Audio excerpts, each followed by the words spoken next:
The number one question I get from people is, how can I start a business? I have no money. So if you are completely broke, this is the one for you. What you're going to do is you're going to go over to eBay and you're going to search and see what is selling. You can see here, this is selling, and you can see how many have been sold. And you're going to go over on Walmart.com and you're going to find the product and see how much you can purchase it for. Then what you're going to do is you're going to list it for sale on eBay. And then when it sells, you will turn around, take the money you got from eBay to purchase it from Walmart and have it shipped directly to your customer. You can easily make $100 a day doing this, and even more depending on which products you choose. And if you're worried about your profit margins, this website, ebayfeescalculator.com, you can actually go here and punch in what you sell the item for, the shipping cost, what you paid for it, and any of the other details that you want to add, and it will do the calculations for you and let you know what your profit is going to be.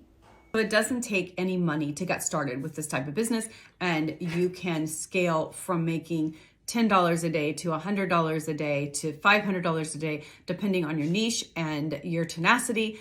The sky's the limit.